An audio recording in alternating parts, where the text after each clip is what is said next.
মায়ের পেটের ভিতরে মানুষের বডি যখন তৈরি হয়ে যায় 6 মাস বয়সে আল্লাহ লৌহে মাহফুজ থেকে রূহ দান করেন। ওই আত্মা পাঠাইছেন আল্লাহ লৌহে মাহফুজ থেকে, তার খাদ্য পাঠাইছেন আল্লাহ লৌহে মাহফুজ থেকে। জুড়ে করল সুবহানাল্লাহ। আত্মা পাঠাইছেন লৌহে মাহফুজ থেকে, আত্মার খাদ্য পাঠাইছেন লৌহে মাহফুজ থেকে। আত্মার খাদ্য হলো কোরআন, আত্মার খাদ্য হলো যিকরুল্লাহ, আত্মার খাদ্য হলো নেক আমল। আল্লাহ পাক রব্বুল আলামিন তাকে শক্তিশালী বানানোর জন্য আত্মার খাদ্য পাঠাইছেন লৌহে মাহফুজ থেকে। আজকে আপনি আমি আত্মার খাদ্য ঠিক মতো দেই না, যার কারণে আমার আত্মা সবল না দুর্বল। আরো জোরে দুনিয়াবাসী দেহের খাদ্য দৈনিক 3 বেলা দেই, যার কারণে আমার দেহটা সবল। আর আত্মার খাদ্য ঠিক মতে আমি দেই না, ঠিক মতে আমল করি না, ঠিক মতে আল্লাহর জিকির করি না। এই জন্য আমার আত্মারা আজকে সবল নয়, আমার আত্মারা দুর্বল। একটা মানুষ যখন গুনার কাজের দিকে নিয়ে যায়, এটা দেহের চাহিদা। একটা মানুষ জিনার কাজের দিকে যায়, দেহের চাহিদা। কিন্তু তার ভিতরে ঈমান থাকার কারণে দেখবেন একবার হইল গড়ির কাটার মতো বাধা দেয়, অমুমিন যাইস না, এমন কাজের দিকে যাইস না, এমন গর্হিত কাজের দিকে যাইস না, এমন নাফাক কাজের দিকে যাইস না। আল্লাহ দেখতেছেন, আল্লাহ দেখতেছেন। এইভাবে একবার হইলেও দেখবেন অন্তরে বাধা দেয়, একবার হইলেও মুমিনের অন্তরে বাধা দেয়। ও মুসলমান, আপনি যখন দেখের চাহিদায় গুনার কাজের দিকে যাবেন, মাঝে মাঝে একবার হইলেও অন্তরে বাধা দেয় কিনা? আরো জোরে, অন্তরে বাধা দেয়। যাইস না, দুনিয়ার কেউ তোকে না দেখলেও মহান আল্লাহ তোকে দেখতেছেন। একবার হইল বাধা দেয়, বাধা দিয়াও আমার গুনার কাছ থেকে ফিরাইতে পারে না। কেন পারে না? অমুমিন। وصدق رسوله النبي الكريم। একটু মহব্বতের সাথে কয়েক মর্তবা দুরূদ শরীফ পাঠ করি। সাল্লাল্লাহু আলা সাইয়্যিদিনা ওয়া মাওলানা মুহাম্মদ ওয়া আলা আলিহি ওয়া আসহাবিহি ওয়া সাল্লাম। সাল্লাল্লাহু আলা সাইয়্যিদিনা ওয়া মাওলানা মুহাম্মদ ওয়া আলা আলিহি ওয়া আসহাবিহি ওয়া সাল্লাম। বালাগাল উলা বিকামালিহি কাশাফাদ দুজা বিজামালিহি حسنت جميع خصاله صلوا عليه أما بعد। ঐতিহ্যবাহী বিশ্বম্বরপুর থানা ইসলামপুর হিফজুল কোরআন যুব সংঘের উদ্যোগে আয়োজিত আজকের এই 11তম বার্ষিক তাফসীরুল কোরআন মাহফিলের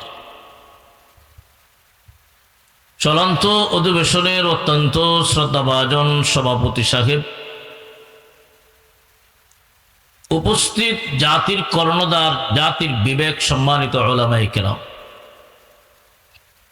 মুরব্বিয়ানে ইজাম এবং সর্বস্তরের প্রাণপ্রিয় মুসলমান ভাইয়েরা, পর্দার আড়াল থেকে আলোচনা শুনছেন দিনদার ইমানদার মুসলমান মা ও বোনেরা। সর্বপ্রথমেই মহান আল্লাহ পাকের আলিশান দরবারে কালিমাতুশ শুকর আদায় করছি, যিনি আমাদেরকে দয়া করে আজকের এই মুবারক মজলিসে অংশগ্রহণ করার তৌফিক দিয়েছেন। এজন্য শুকরিয়াতান বলি আলহামদুলিল্লাহ। আমরা যারাই অংশগ্রহণ করতে পেরেছি এতে খুশি না বেজার? আপনি আমার মতো অনেক মানুষ এখনো বিভিন্ন নিষিদ্ধ কাজে, নাফরমানিতে, গুনার কাজে লিপ্ত আছে না নাই? অনেক মানুষ আটে ঘাটে বাজারে দোকানে বাসা বাড়িতে বিভিন্ন গুনার কাজে লিপ্ত। আল্লাহ পাক রব্বুল আলামিন আমাদেরকে যাবতীয় গুনার কাজ থেকে মুক্ত করে এমন একটি মজলিসে, এমন একটি সামিয়ানার নিচে অংশগ্রহণ করার তৌফিক দিয়েছেন, যেই সামিয়ানার নিচে অংশগ্রহণ করার সাথে সাথে মহান আল্লাহ জিন্দিগির সমস্ত সগীরা গুনাহ মাফ করে দেয়। এই মজলিসের দাম কম না বেশি? দুনিয়ার কোনো মানুষ ইচ্ছা করলেই এই রকম সামিয়ানার নিচে বসতে পারবে না, ঠিক না বেঠি? আপনি আমার মতো বহু মানুষ কয়েকদিন আগ থেকে নিয়ত করে রেখেছিল আজকের মাহফিলে থাকবে, কিন্তু কপালে নাই। এমন আসেনি? এখানে অনেক মানুষ এমন আছেন,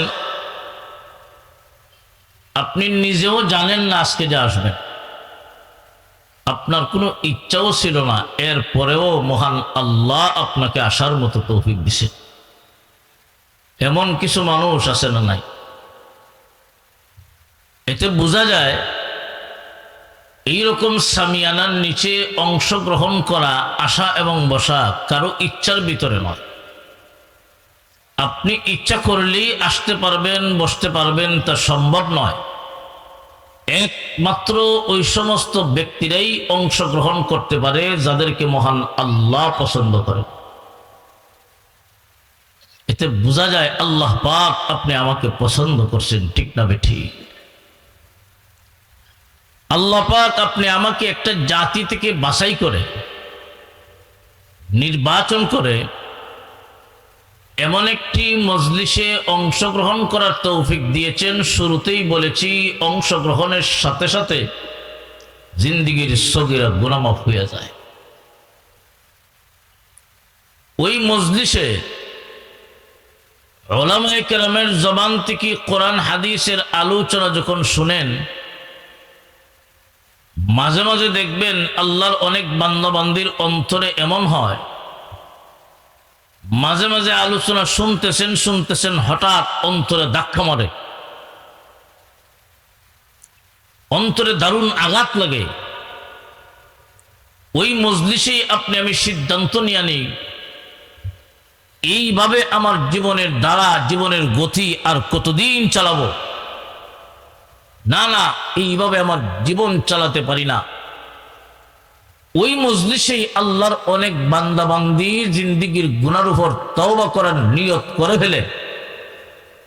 আখিরি মুনাজাতের সময় যারা তওবা করে নেয়, মহান আল্লাহ শুধু সগীরা গুনাহ নয়, তার জিন্দিগির কবিরা গুনাহ আল্লাহ মাফ করে দেয়। এমন ভাবে মাফ করে দেন কাওয়ালাদাত উম্মুহু, যেমন সবেমাত্র মার গর্ভ থেকে দুনিয়ায় ভূমিষ্ঠ হইলাম। আজকের এই মজলিস আপনি আমার জিন্দিগির সগীরা কবিরা গুনাহ মাফ হওয়ার জায়গা, ঠিক না বেঠিক? এতে অংশগ্রহণ করতে পারায় খুশি না বেজার? এজন্য আবারও অন্তরের অন্তঃস্থল থেকে জবান খুলে উচ্চ কণ্ঠে কালিমাতুশ শুকর আদায় করি। সকলে জোরে সোরে বলে আলহামদুলিল্লাহ।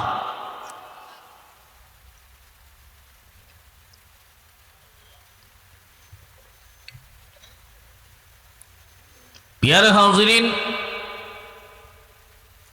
আমি আপনাদের সামনে পবিত্র কোরআন শরীফের সূরাতুল মায়েদার 35 নং আয়াতে কারিমা তিলাওয়াত করছি। হুজুরে পাক সাল্লাল্লাহু আলাইহি ওয়াসাল্লামের পবিত্র জবান থেকে নির্গত ছোট্ট একখানা হাদিস কারিমার অংশ বিশিষ্ট তিলাওয়াত করছি। আল্লাহ পাক রব্বুল আলামিন যদি তৌফিক দান করেন, আমার তিলাওয়াতকৃত আয়াত এবং নবীজির হাদিসকে সামনে রেখে কিছু সময় দিনে আলোচনা করব। আল্লাহ যেন আমাদের সবাইকে আমলের নিয়তে শোনার তৌফিক দেন। সকলে বলুন আমিন। আমলের নিয়তে কারা কারা শুনবেন একটু হাতটা উঠায় দেখান। আল্লাহ তুমি কবুল করো, আল্লাহ তুমি কবুল করো, আল্লাহ তুমি কবুল করো। আজকের এই হিব্বুল কোরআন যুব সংঘের তাফসীরুল কোরআন মাহফিল কবুল করো। এলাকাবাসীর জন্য হেদায়েতের উসিলা বানায়া দাও। তাওয়াল। আমার তিলাওয়াতকৃত আয়াত আল্লাহ পাক রব্বুল আলামিন সারা দুনিয়ার ইমানদার নারী পুরুষকে তিনটা নির্দেশ দিয়েছেন, তিনটা সবক দিয়েছেন। এই আসমানের নিচে জমিনের উপরে সমস্ত মানুষ, সমস্ত বনি আদম বিভিন্ন দলে বিভক্ত। একদল মানুষ আল্লাহর একত্ববাদে বিশ্বাস স্থাপন করে, যাদের পরিচয় হলো মুমিন ইমানদার। আমরা এখানে যারা আছি, আমরা বিশ্বাস করি আসমান আর জমিনের মালিককে। এক আল্লাহর উপর যারা বিশ্বাস করে, তাদের পরিচয় হলো মুমিন ইমানদার। একদল মানুষ দুই খোদায় বিশ্বাস করে, একদল মানুষ তিন খোদায় বিশ্বাস করে, একদল মানুষ বহু খোদায় বিশ্বাস করে। এক কথায় এক আল্লাহ ব্যতীত দুই খোদায় বলেন, তিন খোদায় বলেন, বহু খোদায় বলেন, এক কথায় সবাই মুশরিক কাফের। ঠিক না বেঠিক? একমাত্র আল্লাহর একত্ববাদে যারা বিশ্বাস করে, তারাই হলো মুমিন ইমানদার। আল্লাহ আমার তিলাওয়াতকৃত আয়াতে ওই দলটাকেই বলতেছেন যারা এক আল্লাহর উপর বিশ্বাস করে। তাদের সম্পর্কে আল্লাহ বলতেছেন, ইয়া আইয়ুহাল্লাযীনা আমানু, হে দুনিয়ার বিশ্বাসীরা, ইত্তাকুল্লাহ ওয়াবতাগু ইলাইহিল ওয়াসিলা ওয়াজাহিদু ফি সাবিলিহি।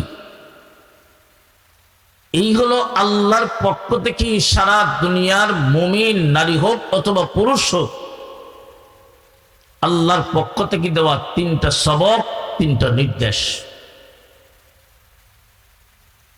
আল্লাহর দেওয়া তিনটা সবক মানলে কি হবে? ওই আয়াতের শেষাংশে আল্লাহ বলেন, লাআল্লাকুম তুফলিহুন, তারাই হবে সফল, তারাই হবে বিজয়ী, তারাই দুনিয়া আখিরাতে সফলতা অর্জন করবে। সুবহানাল্লাহ।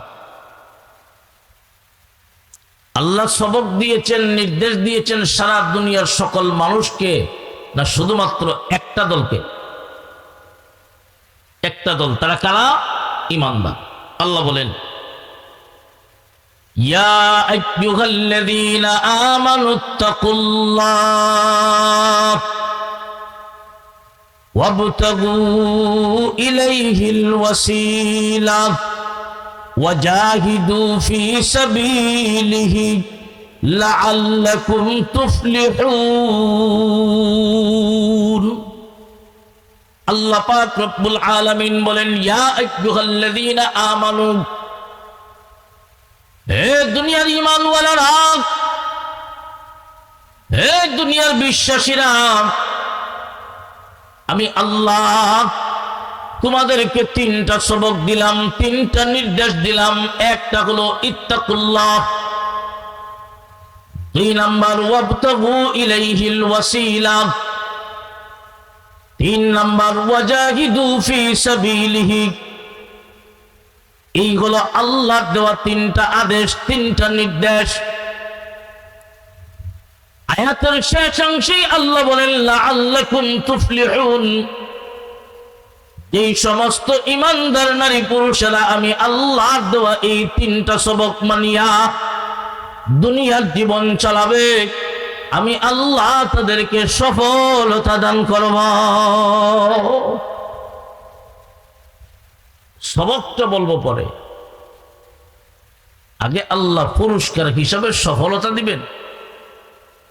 এই সফলতা কাকে বলে, পুরস্কারটা আগে জেনে নিন। কারণ বাংলাদেশের মানুষ কোনো কাজ করতে ততক্ষণ পর্যন্ত আগ্রহী হয় না যতক্ষণ পর্যন্ত কাজটা করলে কি পাবে, পাওয়াটা বুঝমতে না হয়। ঠিক না বেটি? যদি কাজটা করলে তার প্রাপ্যটা বুঝ হয়ে যায়, তখন কাজটা করতেও আগ্রহ বাড়ে। আগে দেখি আল্লাহ পুরস্কার হিসাবে কি দিবেন, আল্লাহ বলেন লাআল্লাকুম তুফলিহুন, পুরস্কার হিসাবে তোমাদেরকে সফলতা দান করব। মুফাসসিরিনে কেরাম সফলতার ব্যাখ্যা করেছেন তিনটা। কয়টা? আল্লাহ সফলতা দিবেন তার একটা অর্থ হলো এই দুনিয়ার কোন স্থায়ী জগতে যতদিন তুমি থাকবা মহান আল্লাহ সুখময় শান্তির জীবন তোমাদেরকে দান করবে। আরো আসতে কোন সুবহানাল্লাহ। দুনিয়ার এমন কোন মানুষ আছে যে শান্তি চায় না? কেউ আছে?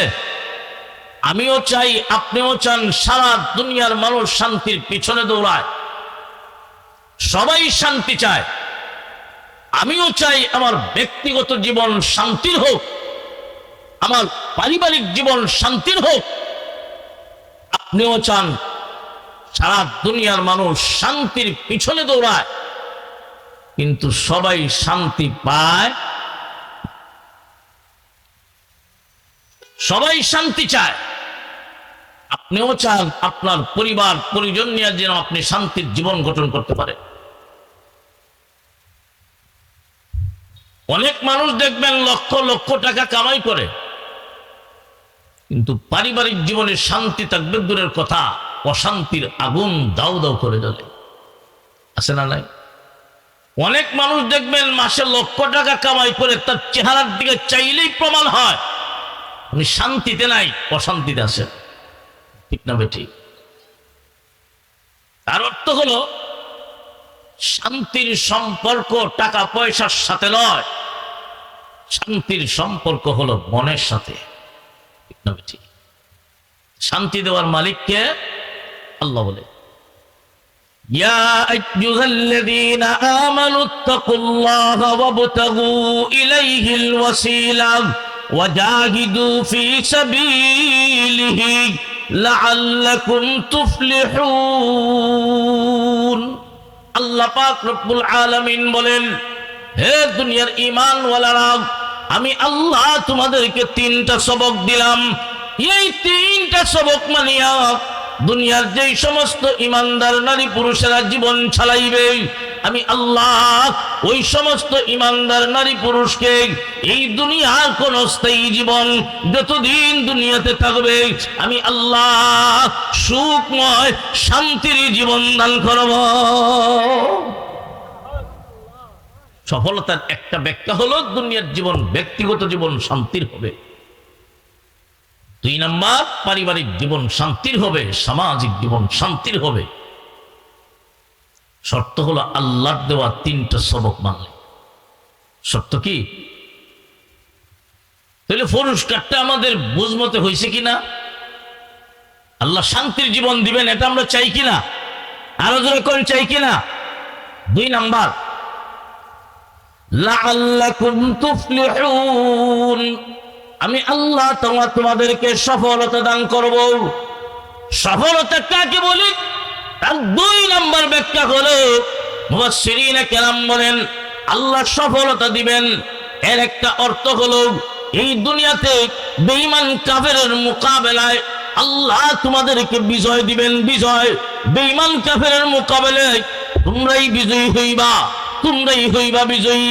আল্লাহ পাক রব্বুল আলামিন মুমিন মুসলমানকে বিজয় দিবেন, এই কথা তো আল্লাহ আগে অগ্রিম ঘোষণা দিয়ে দিবেন, ওয়ালা তাহিনু ওয়ালা তাহজানু ওয়া আনতুমুল আ'লাউনা ইন কুনতুম মুমিনিন।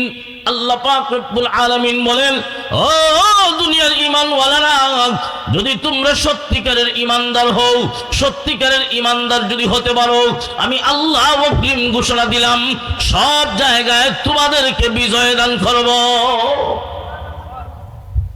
আল্লাহ বলেছেন দিবেন বিজয়, কিন্তু সারা দুনিয়ার মুসলমানের দিকে লক্ষ্য করলে দেখা যায় মুসলমান জায়গায় জায়গায় পরাজয়। ঠিক? আল্লাহ বলেছেন দিবেন বিজয়, কিন্তু মুসলমান নির্যাতিত কেন? মুসলমানের সংখ্যা কি কম? কথা বলেন। আল্লাহ তো বলছেন দিবেন বিজয়, তাহলে মুসলমান ভারতে নির্যাতিত, মুসলমান কাশ্মীরে নির্যাতিত, মুসলমান আফগানিস্তানে নির্যাতিত, মুসলমান ফিলিস্তিনে নির্যাতিত, আল্লাহ তো বলছেন দিবেন বিজয়, তাহলে মুসলমান নির্যাতিত কেন? সেই প্রশ্নের জবাব বিশ্বনবী মুহাম্মদুর রাসূলুল্লাহ সাল্লাল্লাহু আলাইহি সাল্লাম 1450 বছর আগেই দিয়ে গেছে। সুবহানাল্লাহ। قال النبي صلى الله عليه وسلم يوشك الأمم أن تداعى عليكم كما تداعى الأكلة إلى قصعتها فقال قائل ومن قلة نحن يومئذ قال بل أنتم يومئذ كثير ولكنكم غثاء كغثاء السيل ولينزعن الله من صدور عدوكم المهابة منكم وليقذفن في قلوبكم الوهن فقال قائل وما الوهن يا رسول الله قال حب الدنيا وكراهية الموت أو كما قال عليه الصلاة والسلام। আল্লাহর নবী 1450 বছর আগেই বলে গেছেন, ও আমার উম্মত, আখিরি জামানায় এমন একটা সময় আসবে, কিয়ামতের আগ মুহূর্তে শেষ জামানায় এমন একটা সময় আসবে, আমার উম্মতদেরকে ধ্বংস করার জন্য তাম দুনিয়ার বেঈমান কাফেররা এক হয়ে যাবে। এক দল আরেক দলকে ডাকতে থাকবে, ইহুদি খ্রিস্টানদেরকে ডাকবে, খ্রিস্টান ইহুদিদেরকে ডাকবে, হিন্দুরা বৌদ্ধদেরকে ডাকবে, বৌদ্ধরা হিন্দুদেরকে ডাকবে, আসো মুসলমানের বিরুদ্ধে আমরা সবাই এক হয়ে যাই, মুসলমানের বিরুদ্ধে ষড়যন্ত্র করবে। সারা দুনিয়ার মুসলমানের বিরুদ্ধে লড়াই করার জন্য সারা দুনিয়ার বেঈমান কাফেররা এক হয়ে যাবে। কিভাবে মুসলমান ধ্বংস করা যায়, কিভাবে মুসলমানকে নির্যাতন করা যায়, সারা দুনিয়ার বেঈমান কাফেররা একদল আরেক দলের সহযোগিতা চাবে। আল্লাহর নবী একটা উদাহরণ দিয়া বলেন, কামা তাদা আল আকালাতু ইলা কাসাতিহা। আল্লাহর নবী বলেন, যেমনি ভাবে দস্তরখানা বিছায়াও, খানা রেডি, আমরা একজন আরেকজনকে ডাকতে থাকি, আসো খানা রেডি হয়ে গেছে, আমরা খায়া নেই, আমরা যেমন ভাবে ডাকি, আল্লাহর নবী বলেন ওই শেষ জামানায় আমার উম্মতদেরকে ধ্বংস করার জন্য তাম দুনিয়ার বেঈমান কাফেররা একদল আরেক দলকে ডাকবে, আসো দুনিয়ায় মুসলমান রাখবো না, আমরা সবাই মুসলমানের বিরুদ্ধে দাঁড়িয়ে যাব। এক সাহাবী প্রশ্ন করলেন, ও নবীজি, ওই সময় মুসলমানের সংখ্যা কম হবে নাকি? আল্লাহর নবী বলেন, না না, বাল আনতুম ইয়াউমা ইযিন কাসীর, ওই সময় মুসলমানের সংখ্যা আরো বেশি হবে, মুসলমানের সংখ্যা বেশি হবে, কিন্তু বেঈমান কাফেরের অন্তরে মুসলমানের কোন ভয় থাকবে না। আগে মুসলমানের নাম শুনলেই বেঈমান কাফেররা তরতর করে কাঁপত, কিন্তু মুসলমানের নাম শুনলে ভয় পাবে দূরের কথা, মুসলমানকেই ভয় করবে না। আল্লাহর নবী বলেন, মুসলমান পানির স্রোতে শুকনা লাকড়ি যেমন ভাবে ভেসে যায়, বেঈমান কাফেরের হুঙ্কারে মুসলমান এমনি ভেসে যাবে। আল্লাহর নবী বলেন, ওই আখিরি জামানার মুসলমানের অন্তরে ওহন ঢুকে যাবে, ওহন ঢুকে যাওয়ার কারণে সাহাবী প্রশ্ন করলেন, ও নবীজি, ওয়ামাল ওয়াহনু ইয়া রাসূলুল্লাহ, আল্লাহর নবী গো, ওহন কাকে বলে, ওহন কোন জিনিসের নাম? আল্লাহর নবী বলেন, দুইটা জিনিসের নাম, একটা হলো হুব্বুদ দুনিয়া, দুই নাম্বার ওয়া কারাহিয়াতুল মাউত। আল্লাহর নবী বলেন, আখিরি জামানায় মুসলমানের সংখ্যা বেশি হবে, কিন্তু মুসলমানের অন্তরে দুইটা জিনিস থাকবে, একটা হলো দুনিয়ার লোভ, আরেকটা হলো মরণের ভয়। আজকে মুসলমানের সংখ্যা কম না বেশি? আরো জোরে কোন, দুনিয়ার লোভ আছে না নাই? আরো জোরে, টাকার লোভ, পদের লোভ, গদির লোভ, নেতৃত্বের লোভ আছে না নাই? অনেক মুসলমান এমন আছে, 1 লক্ষ টাকা যদি তার চোখের সামনে তুলে ধরা হয়, অনেক ইমানদারের জবান বন্ধ হয়ে যাবে, হক কথা বলতে পারবে না। নির্বাচন আইলে তো দেখাই যায় 1000 টাকা দিয়ে কিনুন যায়, ঠিক না বেঠি? টাকার লোভ আছে না নাই? কম না বেশি? অনেক মুসলমান এমন আছে, তার চাকরি ঠিক রাখার জন্য একটা সত্য কথা জানার পরেও সত্যকে গ্রহণ করে মিথ্যা বানোয়ার সাজায় দেয়। ঠিক না ঠিক?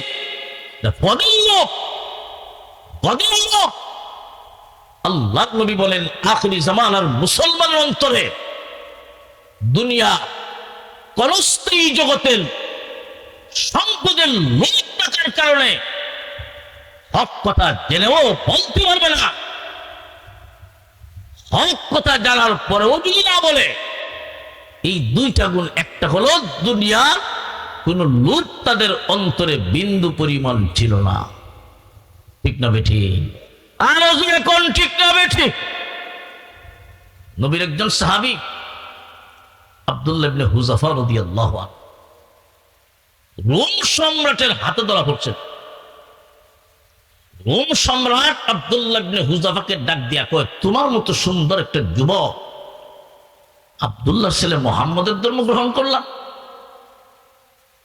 বাদ দেও, এখনো সময় আছে, মুহাম্মদের ধর্ম যদি ছাড়তে পারো আমার রোমের রাজত্বের অর্ধেকের মালিক তোমাকে বানাই দেবে।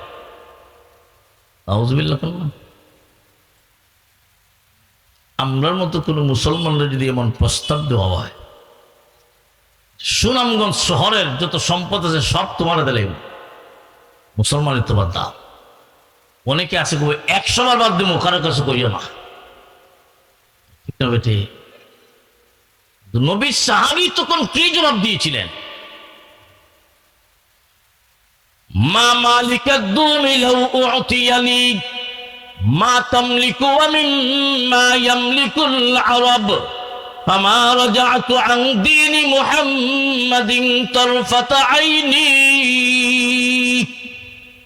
নবী সাহাবী আব্দুল্লাহ ইবনে হুযাফা রাদিয়াল্লাহু আনহু ডাক দিয়া বলেন, হে রোমের বাদশাহ, তুমি আমাকে রাজত্বের লোভ দেখাও, তোমার রাজত্বের অর্ধেকের মালিক আমাকে বানাইয়া দিবা।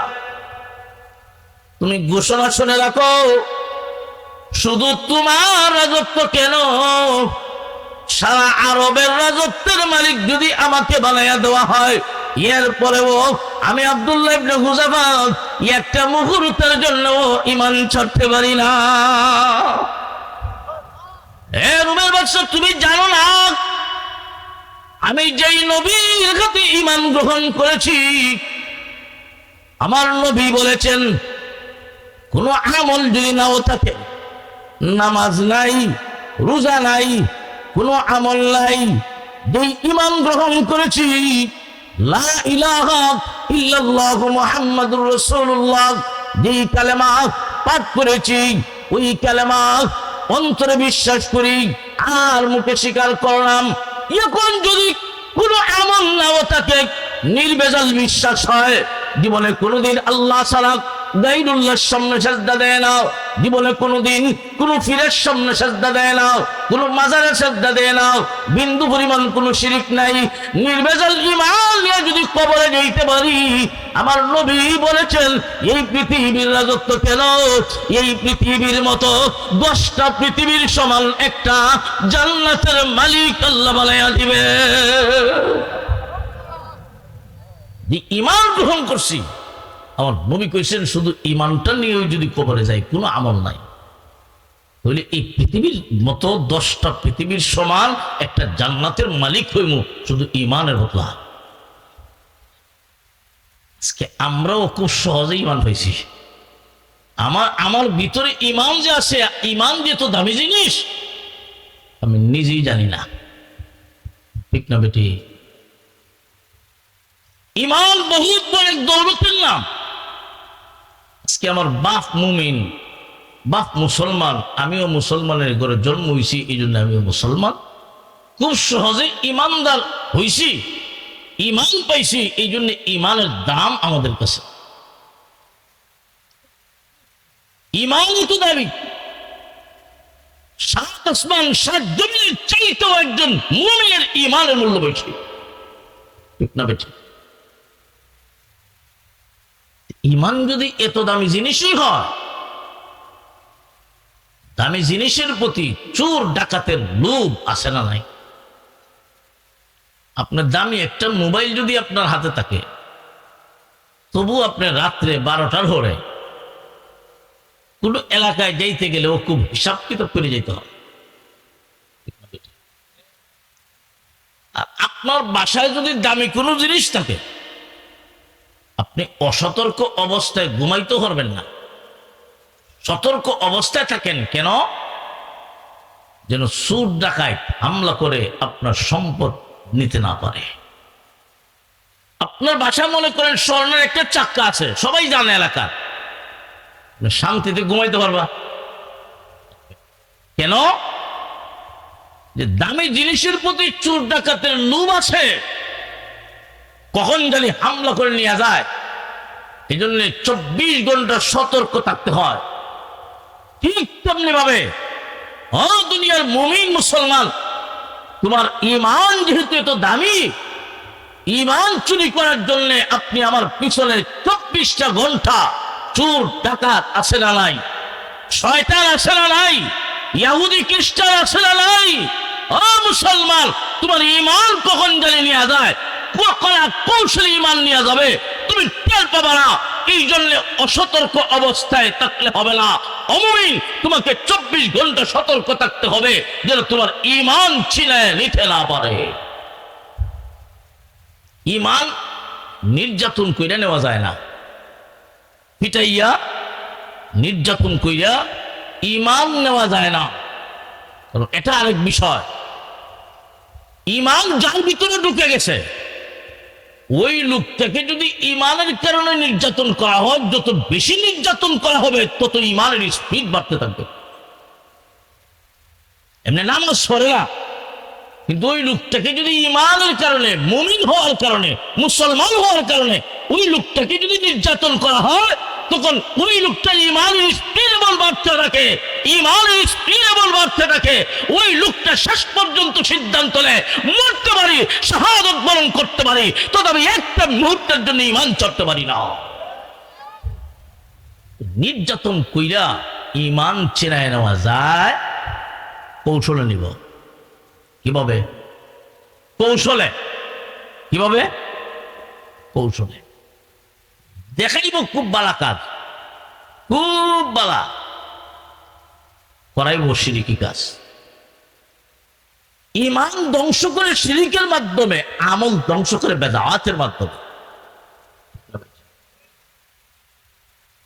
দেখাইবে খুব ভালো কাজ, করাইব শিরিকি কাজ। যেমন আমরা ছোট সময় একজন আরেকজনকে কইতাম যে এই আঙ্গুলে ধরো।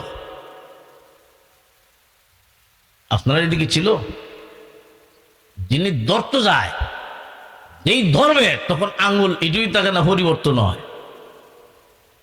দেখাইলো কোনটা, ধরাইলো কোনটা।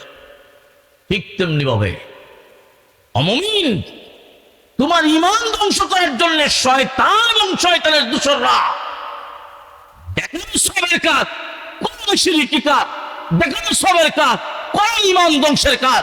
এই জন্য মুসলমান অসতর্ক অবস্থায় থাকলে হবে না, সতর্ক অবস্থায় থাকবা, সতর্ক অবস্থায় থাকবা যেন তোমার ইমান ছিঁড়ে নিতে না পারে। দামি জিনিসের প্রতি লোভ থাকবেই। শয়তান আমাদের চিরন্তন শত্রু। ইহুদি খ্রিস্টান কি আমাদের বন্ধু? আলোচরে আল্লাহ নিজে নিষেধ করছেন, ও মুমিন, তোমরা ইহুদি খ্রিস্টানকে বন্ধু বানিয়ে না। এরা তোমাদের বন্ধু নয়, এরা তোমাদের শত্রু। নবীর যুগও ছিল, আছে, কিয়ামত পর্যন্ত থাকবে। ইহুদি খ্রিস্টান মুসলমানের বন্ধু হতে পারে না। ইহুদি খ্রিস্টান মুসলমানের চিরন্তন শত্রু। ইয়া আইয়ুহাল্লাযীনা আমানু লা তাত্তাখিযুল ইয়াহুদা ওয়ান নাসারা আউলিয়া। মুমিন, তোমরা ইহুদি খ্রিস্টানদেরকে বন্ধু বানায় না। বা'দুহুম আউলিয়াউ বা'দ, তারা একে অপরের বন্ধু। বন্ধু কিভাবে হয়? আল্লাহ কোরআনের অন্য আয়াতে বলেন, ওয়ালান তারদা আনকাল ইয়াহুদ ওয়ালান নাসারা হাত্তা তাত্তাবিআ মিল্লাতাহুম। ইহুদি খ্রিস্টান ততক্ষণ পর্যন্ত তোমাদের প্রতি সন্তুষ্ট হবে না যতক্ষণ পর্যন্ত না তোমরা তাদের কালচার, তাদের আদর্শ গ্রহণ না করবে। যখন তোমরা ইহুদি খ্রিস্টানের আদর্শ, ইহুদিদের কালচার গ্রহণ করবে, তখন ইহুদি খ্রিস্টান তোমাদেরকে বন্ধু হিসাবে গ্রহণ করবে। ও মুসলমান, আজকে বিশ্ব সভ্যতায় মুহাম্মদুর রাসূলুল্লাহর আদর্শ হলো শ্রেষ্ঠ আদর্শ। আজকে মুসলমান শ্রেষ্ঠ আদর্শ বাদ দিয়া ইহুদি খ্রিস্টানের আদর্শ ব্যক্তিগত জীবনে গ্রহণ করে। আজকে মুসলমান ইহুদি খ্রিস্টানের আদর্শ পারিবারিক জীবনে গ্রহণ করে। ও মুসলমান, নবীর আদর্শ বাদ দিয়া ইহুদি খ্রিস্টানের আদর্শ গ্রহণ করে। কিয়ামত হতে পারে, খোদার কসম করে বলি, জীবনে কোনোদিন শান্তি প্রতিষ্ঠিত হবে না। আজকে মুহাম্মদুর রাসূলুল্লাহর আদর্শে আদর্শবান হওয়ার কথা। আজকে আমি মুসলমান, আমি মুমিন, নবীর আদর্শ বাদ দিয়া ইহুদি খ্রিস্টানের আদর্শ গ্রহণ করি। মাথা থেকে নিয়ে পা পর্যন্ত ব্যক্তিগত জীবনের, আমার মাথা থেকে পা পর্যন্ত আমার পোশাক, আমার শরীরের টেক্সচার, চুল কাটা থেকে ধরে আজকে ইহুদি খ্রিস্টানের নায়ক নায়িকা ফলো করিয়া আমার বডি এইভাবে করতে চাই, ঠিক না বেঠিক? তাদের রঙে আমি রঙিন হতে চাই। পারিবারিক জীবনে এমন, আজকে পারিবারিক জীবনেও ইহুদি খ্রিস্টান কালচার মুসলমান গ্রহণ করে। জবাব আপনারা দিবেন, মুহাম্মদুর রাসূলুল্লাহর শ্রেষ্ঠ আদর্শ বাদ দিয়া ইহুদি খ্রিস্টানের আদর্শ যেই পরিবারে গ্রহণ করা হবে, ওই পরিবারের শান্তি হবে না অশান্তি? ইহুদি খ্রিস্টান তোমাদের বন্ধু হবে না ততক্ষণ পর্যন্ত, যতক্ষণ পর্যন্ত না তোমরা তাদের আদর্শ গ্রহণ করবে। কার কথা? আল্লাহর কথা। সুবহানাল্লাহ। এই জন্য বলছিলাম, ইহুদি খ্রিস্টান মুসলমানের বন্ধু না শত্রু? আরো জোরে, আরো জোরে। মুসলমান, ইহুদি খ্রিস্টান তোমাদের চিরন্তন শত্রু। নবীর যুগেও ছিল, এখনো আছে, কিয়ামত পর্যন্ত ইহুদি খ্রিস্টান তোমাদের শত্রুই থাকবে। আজকে মুসলমান সমাজে ইহুদি খ্রিস্টান এমন ভাবে তাদের জাল বিস্তৃত করে রেখেছে, মুসলমানদের ঈমান আমল কলা কৌশলে ধ্বংস করার ব্যবস্থা ইহুদি খ্রিস্টানের মাধ্যমেই হয়। জোরে কোন ঠিক না বেঠিক? এই জন্য মুসলমান, তোমাকে সতর্ক থাকতে হবে যেন তোমার ঈমান ধ্বংস না হয়। সদা সর্বদা তোমাকে সতর্ক অবস্থায় থাকতে হবে যাতে তোমার ঈমান ধ্বংস না হয়। ঈমান বহুত বড় এক দামি জিনিস। এত দামি জিনিস ধ্বংস করার জন্য শয়তান আছে, ইহুদি খ্রিস্টানও আছে। এই জন্য সাবধান থাকিও, সাবধান থাকিও, কোনোদিন যেন কোনো ঈমানদারের ঈমান ধ্বংস না হয়। পারবো তো ইনশাআল্লাহ? তাহলে যে কথাটা বলতেছিলাম, আব্দুল্লাহ ইবনে হুযাফা ডাক দিয়ে বলে, এ রোমের বাদশা, তুমি আমাকে রাজত্বের লোভ দেখাও। আমি যেই নবীর হাতে কালেমা পাঠ করেছি, যেই নবীর হাতে ঈমান গ্রহণ করেছি, আমার নবী বলেছেন ঈমানটা নিয়ে যদি আমি কবরে যাই, কোনো আমল নাই, নির্ভেজাল ঈমান, তাহলে এই পৃথিবীর রাজত্ব কি? এই পৃথিবীর মতো 10টা পৃথিবীর সমান একটা রাজত্বের মালিক আল্লাহ বানায় দিবে। আল্লাহ, শুধু এটা ঈমানের বিনিময়ে। শেষ পর্যন্ত আল্লাহ গুনাহগার মুসলমানকে জাহান্নামে তার ইচ্ছা অনুযায়ী শাস্তি দিয়া, গুনাহগার মুসলমানকে তা আল্লাহ তার ইচ্ছা অনুযায়ী জাহান্নামের শাস্তি দিয়া ঈমানের বদৌলতে আল্লাহ মাফ করে তাকে যে জান্নাত দিবেন। নবীজির হাদিস আছে, মান ক্বালা লা ইলাহা ইল্লাল্লাহ দাখালাল জান্নাহ। যে লা ইলাহা ইল্লাল্লাহ বিশ্বাস করবে, ওই লোকটা চিরস্থায়ী জাহান্নামী হবে না, চিরস্থায়ী জান্নাতি হবে। কিন্তু গুনাহ নিয়ে কবরে যাওয়ার কারণে আল্লাহ তার ইচ্ছা অনুযায়ী জাহান্নামের শাস্তি দিয়া গুনাহ না হওয়া পরিষ্কার করে আল্লাহ ঈমানের বদৌলতে একদিন যে জান্নাত দিবেন, ওই জান্নাতি, ওই ঈমানদারের জান্নাতের আয়াতন হবে এই পৃথিবীর মতো 10টা পৃথিবীর সমান। ছোট জান্নাতি, কি জান্নাতি? এর আগে তো আরো বড় বড় জান্নাতি গেছেন, বিনা হিসাবে জান্নাতি গেছেন, সুপারিশে জান্নাতি গেছেন, আলেম ওলামা গেছেন। এদের জান্নাতের আয়াতন কত বড় হবে আল্লাহ ভালো জানেন, ঠিক তবে ঠিক। তাহলে আমাদের ইমানের দাম কম না বেশি?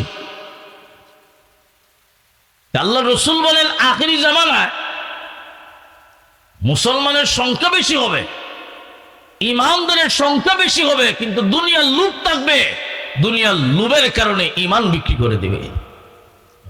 ঠিক আজকে আপনি তাকায় দেখেন মুসলমানের মাঝে যত ষড়যন্ত্র, যত ফিতনা ফাসাদ, এর অধিকাংশ ফিতনা ফাসাদের মূল উৎস ইহুদি খ্রিস্টানের মাধ্যমে, আমাদের মুসলমানের মধ্য থেকে, লেবাসদারি মুসলমানের মাধ্যমে তাদের মস্তিষ্ক ইহুদি খ্রিস্টান দ্বারা দুরাইকৃত, টাকার বিনিময়ে কিছু মুসলমানকে খরিদ করে, তাদের মাধ্যমে মুসলমানের মাঝে ফিতনা ফাসাদ তৈরির ব্যবস্থা হয়। ঠিক না বেটি? আম মানুষ যারা, তারাও দ্বিধা দ্বন্দ্ব করে যায় যে উনিও আলেম, উনিও পাঞ্জাবিওয়ালা, উনারও পাঞ্জাবিওয়ালা, আমরা কোন হতে যেতাম? এমন আছে না নাই? কথায় কথা বলে, সংক্ষেপে বলি, এই দ্বীনে শরীয়ত মুহাম্মদুর রাসূলুল্লাহ সাল্লাল্লাহু আলাইহি ওয়াসাল্লামের রেখে দেওয়া আমানত। ঠিক না বেটি? এই আমানত, এর জিম্মাদারি গ্রহণ করবে এই উম্মতের একটা দল উলামায়ে কেরাম। না বেটি? নবীওয়ালা কাজ কিয়ামত পর্যন্ত চলবে, দাওয়াত ও তাবলীগ নবীওয়ালা কাজ কিয়ামত পর্যন্ত চলবে, কিন্তু কার মাধ্যমে চলবে? নিশ্চয় চালানোওয়ালা রাখবে। নবীওয়ালা কাজের জিম্মাদারি বিশ্ব নবী দিয়া গেছেন উলামায়ে কেরামের হাতে। উলামায়ে কেরাম জিম্মাদারি গ্রহণ করবেন। উলামায়ে কেরাম হলেন শরীয়ত নামক গাড়ির ড্রাইভার, আম জনতা হলো এই গাড়ির যাত্রী। উলামায়ে কেরাম থাকবেন সামনে, আম জনতা থাকবে পিছনে। ঠিক না বেটি? শরীয়ত নামক গাড়ির ড্রাইভার উলামায়ে কেরাম, সাধারণ পাবলিক নয়, উলামায়ে কেরাম। কিয়ামত পর্যন্ত এই উম্মতের উলামায়ে কেরাম নবীওয়ালা কাজের জিম্মাদারি গ্রহণ করবেন। উলামায়ে কেরামের সাথে থাকবেন সাধারণ মুসলমান। সাধারণ মুসলমান যদি কয় আমরা সাথে রাখবো আলেমগণকে, শরীয়ত নামক গাড়ির ড্রাইভার সাধারণ জনগণ নয়। সাধারণ জনগণ যদি ড্রাইভারি করতে চায়, গন্তব্যে পৌঁছা যাবে না, রাস্তায় অ্যাক্সিডেন্ট হওয়ার সম্ভাবনা আছে। ঠিক না বেটি? এক লোক ড্রাইভারি জানে না, উনি যদি গাড়ি চালায়, আপনি গন্তব্যে পৌঁছতে পারবেন না, রাস্তায় অ্যাক্সিডেন্ট হওয়ার সম্ভাবনা আছে। ঠিক তেমনি ভাবে শরীয়ত নামক গাড়ির ড্রাইভার জিম্মাদারি উলামায়ে কেরাম ছাড়া যদি সাধারণ মানুষ করতে চায়, তাহলে গন্তব্যে পৌঁছতে পারবেন না। জান্নাত আমাদের গন্তব্য, জান্নাতে পৌঁছতে পারবেন না, সিরাতে মুস্তাকিমে থাকতে পারবেন না, নিশ্চিত ভ্রান্ত হওয়ার সম্ভাবনা আছে। এই জন্য ভাই, উলামায়ে কেরাম থাকবে যেদিকে, আমরা থাকবো সেদিকে। আর যখন উলামায়ে কেরাম যেদিকে, উলামায়ে কেরাম যেখানে, আলেম উলামা যেখানে, মাদ্রাসা মসজিদ যেখানে, এটাই হবে উম্মতে মুহাম্মদের স্লোগান। ঠিক না বেটি? দুনিয়ার মানুষের কিয়ামত পর্যন্ত এই দুনিয়াতে নতুন কোন নবী নবুয়ত নিয়ে আসবে না, নতুন কোন নবী নবুয়ত নিয়ে আসবে না। তাহলে কিয়ামত পর্যন্ত যত মানুষ দুনিয়াতে আসবে, আলেওয়ালা সকল উম্মতের মাঝে নবীওয়ালা কাজ কে করবে? নবীওয়ালা কাজ, নবী আসবে না কিন্তু নবীওয়ালা কাজ চলবে। নবীওয়ালা কাজের জিম্মাদারি গ্রহণ করবেন উলামায়ে কেরাম। আল্লাহর নবী বলেন, আল উলামা ওয়ারাসাতুল আম্বিয়া। উলামায়ে কেরাম নবীগণের ওয়ারিস, উত্তরসূরি।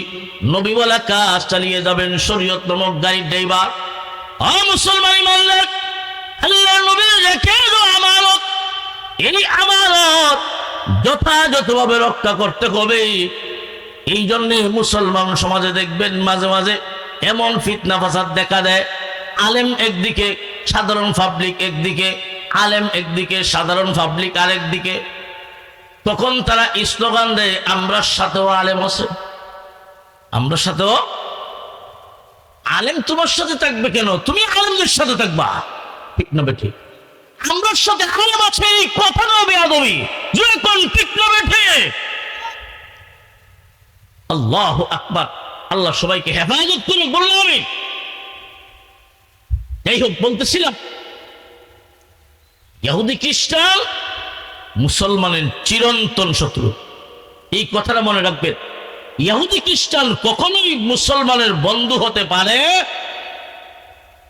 এরা শত্রু, শত্রু শত্রুই থাকে, কখনোই বন্ধু হবে না। বন্ধু হবে কখন? আল্লাহ বলেন, যখন তোমরা তাদের আদর্শ গ্রহণ করবা তখন তোমাকে বন্ধু মনে করবে, কালচার গ্রহণ করলে বন্ধু মনে করবা। আর মুসলমান তার শ্রেষ্ঠ আদর্শ হলো মুহাম্মদুর রাসূলুল্লাহ আদর্শ। শ্রেষ্ঠ আদর্শ বাদ দিয়া পচা গান্দা আদর্শ কেন গ্রহণ করবা? আল্লাহ আমাদের সবাইকে ইহুদি খ্রিস্টানের কালচার গ্রহণ করার থেকে হেফাজত করুক। আরো জোরে বলুন। যাই হোক, আব্দুল্লাহ ইবনে হুযাফা বলেন, ওই বাদশা, আমার নবী বলেছেন শুধু ইমানটা নিয়ে যদি কবরে যাই 10টা পৃথিবীর সমান একটা জান্নাতের মালিক আল্লাহ বানাইবে। তাহলে আমি কেন দুনিয়ার ক্ষণস্থায়ী সম্পদের মালিক হব?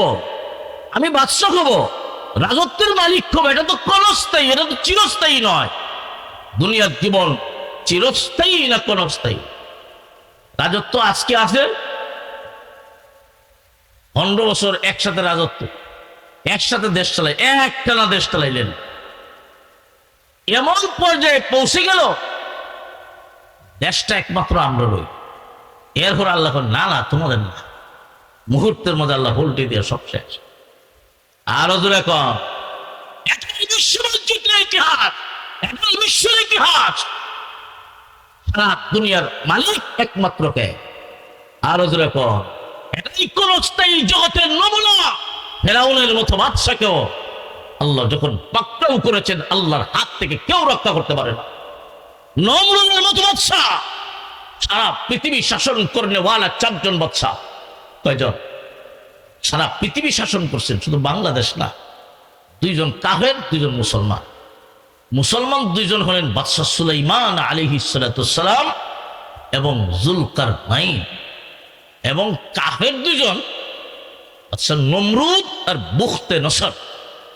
নমরুদের মতো পরাশক্তি, নমরুদের মতো বাদশাকেও আল্লাহ দুনিয়ার থেকে বেমন বিদ্যুতি বানায় বিদায় করছেন, ল্যাংরা মশা দিয়া তার পতন ঘটাইছেন। আল্লাহ সারা দুনিয়ার সকল মাখলুকই আল্লাহর বাহিনী। যেরকম ঠিক না বেঠি? দুনিয়ার মানুষের এই দুনিয়ার জীবন ক্ষণস্থায়ী, এই দুনিয়ার জীবন চিরস্থায়ী নয়। দুনিয়ার জীবনের রাজত্ব, দুনিয়ার জীবনের ক্ষমতা, এইগুলা আজকে আছে, আগামীকালকে নাও থাকতে পারে, ঠিক না বেটি? দুনিয়ার জীবনের রাজত্ব এমন, আপনি খানা রেডি করতেছেন, খানা খাইবেন, খানা পাক করছেন, সব ঠিক আছে, খাইবেন, এর আগেই শেষ, ঠিক না বেটি? মুসলমান ইমানদার, এই জন্যে এই কথা বলে গেলে চলবে না। এই দুনিয়ার জীবন তো চিরস্থায়ী নয়, দুনিয়ার জীবন ক্ষণস্থায়ী। এই জগতে আল্লাহ কেন তোমাকে পাঠাইছেন, এই কথার একটু চিন্তা ভাবনা কইরা দুনিয়ার জীবন যদি চালাইতে পারো তবেই তুমি সফলতায় পৌঁছতে পারবা। তাহলে বলছিলাম, আল্লাহ এই জমিনে যাদের মাধ্যমে ইসলাম কায়েম করেছেন, ইসলাম প্রতিষ্ঠিত করেছেন, নবীর সাহাবীরা, এদের স্পেশাল কয়েকটা গুণ, 2টা গুণ ছিল। একটা হলো তাদের অন্তরে বিন্দু পরিমাণ দুনিয়ার কোন লোভ ছিল। আরো জোরে, দুনিয়ার লোভ হইয়া ইমান বিক্রি করে নাই। আমরার অন্তরে ইমান, দুনিয়ার লোভ কম না বেশি? এখন আসেন 2 নাম্বার। আল্লাহ রসুল বলেন আখিরি জামানার মুসলমান বেশি হবে, ইমানদার বেশি হবে, কিন্তু মরণের ভয় থাকবে। মরণের ভয় আছে না নাই? আপনি যদি জানেন এই মিছিলে গেলে মারা যাবেন, তোকে ভাবা যাব, মরবেন না, পুলিশের গুলি খাইবেন, কয়জন ভাবা যাব? দুনিয়ার মানুষের আল্লাহ পাক রব্বুল আলামিন এই জগতে যাদের মাধ্যমে কালেমার পতাকা উড্ডীন করেছেন, ইসলাম প্রতিষ্ঠিত করেছেন, আল্লাহর নবীর সাহাবীরাও, এদের অন্তরে বিন্দু পরিমাণ মরণের কোনো ভয় নাই। ইয়ালায়ে কালিমাতুল্লাহর জন্য আল্লাহর জমিনে আল্লাহর দ্বীন প্রতিষ্ঠিত করার জন্য সাহাবায়ে কেরাম যে প্রমাণ দেখায় গেছেন পৃথিবীর ইতিহাসে কেউ দেখাতে পারে নাই, কিয়ামত পর্যন্ত কেউ পারবেও না। নবীর সাহাবীরা ইয়ালায়ে কালিমাতুল্লাহর জন্য যুদ্ধের ময়দানে যেতেন, নবীজির কাছে দোয়া চাইতেন, নবী গো আমার জন্য দোয়া করুন, আল্লাহ যেন আমাকে শাহাদাতের মরণ দান করে। সাহাবায়ে কেরাম শহীদ হওয়ার জন্য যুদ্ধের ময়দানে শাহাদাত বরণ করবেন, এটাই তাদের অন্তরের তামান্না। আহারে আমার মরণটা যদি শাহাদাতের মরণ হয়, তাহলে আমার কবরের কোনো সলজব নাই, কবরের কোনো প্রশ্ন নাই, বিনা প্রশ্নে আমাকে আল্লাহ জান্নাত দিবেন। সাহাবায়ে কেরাম ইয়ালায়ে কালিমাতুল্লাহর জন্য আল্লাহর জমিনে আল্লাহর দ্বীন প্রতিষ্ঠিত করার জন্য যুদ্ধের ময়দানে গেলে শহীদ হবেন জানতেন, এরপরেও যুদ্ধের ময়দানে গেছেন, জানতেন শহীদ হবেন, এরপরেও গেছে। এমন হালত আপনি আমি যদি জানি এই মিছিলে গেলে আমি শহীদ হব, আমাদের মতো অনেক ইমানদারকে তালাশ করে পাওয়া যাবে না, ঠিক না বেটি? আল্লাহ নবী মুতার যুদ্ধের সময় সাহাবীদেরকে নিয়ে বসা, আল্লাহ নবী সেনাপতি ঠিক করতেছেন। নবীজি বলেন সাহাবীরা মুতার যুদ্ধের প্রধান সেনাপতির দায়িত্ব পালন করবে যায়েদ ইবনে হারেসা, নবীজির পালক পুত্র। এরপরে নবীজি বলেন যায়েদ ইবনে হারেসা যদি শহীদ হয়, 2 নম্বরের সেনাপতির দায়িত্ব পালন করবে জাফর ইবনে আবি তালিব। জাফর ইবনে আবি তালিব যদি শহীদ হয়ে যায়, 3 নম্বরের সেনাপতির দায়িত্ব পালন করবে আব্দুল্লাহ ইবনে রাওয়াহা। আব্দুল্লাহ ইবনে রাওয়াহা যদি শহীদ হয়ে যায়, মুসলমান মুজাহিদরা পরামর্শ কইরা যাকে ইচ্ছা সেনাপতি বানায়া দিবে। এতটুকু ছিল আল্লাহর নবীর নির্দেশ। কিন্তু সাহাবীরা এমন সাহাবী খুব ভালো করে জানতেন, নবীজি পয়দর পয় ধারাবাহিকভাবে একজনের পর আরেকজনের নাম যে ঘোষণা করেছেন, অমুক যদি শহীদ হয় অমুক সেনাপতি, অমুক যদি শহীদ হয় অমুক সেনাপতি, এই যে একজনের পর আরেকজনের নামটা ঘোষণা করছেন, সাহাবীরা বুঝে নিয়েছেন অবশ্যই অবশ্যই এই যুদ্ধে শাহাদাত বরণ করতে হবে, এর মাঝে কোনো সন্দেহ নাই। এমনি বিশ্বনবী রাহমাতুল লিল আলামিন যায়েদ ইবনে হারেসাকে ডাক দিয়া বলেন, রে যায়েদ ইবনে হারেসা, যাও তোমরা তোমাদের বাড়ি ঘরে যাও, বিবি বাচ্চার কাছ থেকে বিদায় নিয়ে আসো। প্রধান সেনাপতি যায়েদ ইবনে হারেসা উনি ডাক দিয়া বলেন, আল্লাহর নবী গো আমি কোথায় যাব, কার কাছে যাব? আমার তো কেউ নাই, আমার মা নাই, আমার আব্বা নাই, আমি আপনার পালক পুত্র, আপনি অনুমতি দিয়েছেন, আর আম্মা জান আয়েশা সিদ্দিকা আপনার কথাটা শুনতেছেন, আমার অনুমতি হয়ে গেছে, আর অনুমতি নেওয়া লাগবে না। ও নবীজি আমি আপনার কথায় ইঙ্গিত পাইতেছি, মনে হয় এই যুদ্ধ থেকে আমি আর আপনার কাছে ফিরত আসবো না। ও নবীজি আপনি দোয়া করুন, আপনি দোয়া করুন আল্লাহ যেন আমাকে শাহাদাতের মরণ দান করে। ও নবী আর দোয়া করুন, আল্লাহ যদি সহায় হয় কিয়ামতের কঠিন ময়দানে আপনার সঙ্গে আমার দেখা হবে। 2 নম্বর সেনাপতি জাফর ইবনে আবি তালিব বাড়িতে গেছেন, ঘরের ভিতরে ওনার স্ত্রীকে ডাক দিয়া বলেন, ওগো স্ত্রী আমি চলে যাই যুদ্ধের ময়দানে, আল্লাহর নবী আমাকে সেনাপতির দায়িত্ব দিয়েছেন, আমার মনে হয় না এই যুদ্ধ থেকে আমি আর তোমার কাছে ফিরত আসবো। আমার স্ত্রী, আমাকে বিদায় দাও, আমি বিদায় নেওয়ার জন্য এসেছি। আর তুমি ধৈর্য ধারণ করে থাকবা, ধৈর্য ধারণ করে থাকবা। আল্লাহ যদি সহায় হয় গো, কিয়ামতের কঠিন ময়দানে তোমার সঙ্গে আমার দেখা হবে। ওই সাহাবী চলে যায়।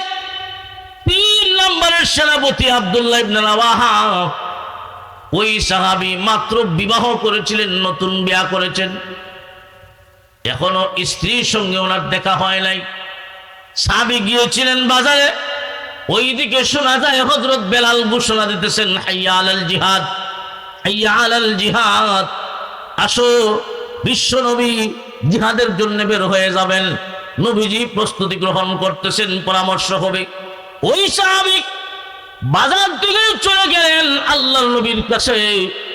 আর নবীজি সেনাপতির দায়িত্ব দিয়েছেন। ওই আব্দুল্লাহ ইবনে রাওয়াহা বাড়িতে গেছেন, নতুন বিবির সামনে যান নাই, ঘরের বাহির থেকে ডাক দিয়া বলেন, ওগো স্ত্রী, আমার উপর তোমার অনেক হক ছিল, একটাও আদায় করতে পারি নাই, এই জন্য শুরুতেই আমি ক্ষমা প্রার্থী। ওগো স্ত্রী, আমাকে বিদায় দাও, আমি বিদায় দেওয়ার জন্য এসেছি। বিশ্ব নবী আমাকে সেনাপতির দায়িত্ব দিয়েছেন, আমি চলে যাই যুদ্ধের ময়দানে। আমার মনে হয় না এই যুদ্ধ থেকে আমি আর তোমার কাছে ফিরত আসবো গো, আমাকে বিদায় দাও, আমাকে বিদায় দাও। আর যদি তুমি ধৈর্য ধারণ করে থাকতে পারো, আল্লাহ যদি সহায় হয় গো, হাসরের কঠিন ময়দানে তোমার সঙ্গে আমার দেখা হবে। ওই সাহাবী বিদায় নিয়ে চলে যাচ্ছেন। এমনি ঘরের ভিতর থেকে স্ত্রী ডাক দিয়া বলেন, স্বামী, আপনি একটু ঘরে আসেন, আপনি একটু ঘরে আসেন। এমনি আব্দুল্লাহ ইবনে রাওয়াহা ডাক দিয়া বলেন, না, আমি এখন ঘরে ঢুকবো না। আমি যদি এখন ঘরে ঢুকি, তোমার সঙ্গে আমার প্রেম ভালোবাসা মহব্বত সৃষ্টি হয়ে যাবে, আল্লাহর নবীর কথা মানতে দেরি হবে। না, আমি এখন ঘরে ঢুকবো না। এমনি স্ত্রী ডাক দিয়া বলে, ওগো প্রাণের স্বামী, আমি কথা দিলাম আপনার সঙ্গে প্রেম ভালোবাসা মহব্বত সৃষ্টি করব না, আমি শুধু আপনাকে একটা নজর ভালো করে দেখব। বিবাহের দিন মাত্র একবার দেখেছিলাম, আমার চোখে টার নাই, আপনি একটু ঘরে আসেন, আমি আপনাকে ভালো করে দেখি। কিয়ামতের কঠিন ময়দানে আপনাকে দেখেই যেন আমি চিনে নিতে পারি।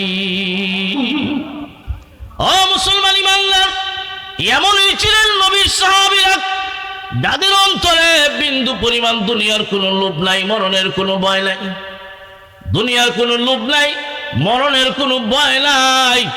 এই স্পেশাল 2টা গুণ ছিল নবীর সাহাবীদের মাঝে। আল্লাহর নবী বলেন, আখেরি জামানার মুসলমানের সংখ্যা বেশি হবে, কিন্তু তাদের অন্তরে এই 2টা জিনিস থাকবে, দুনিয়ার লোভ থাকবে, মরণের ভয় থাকবে।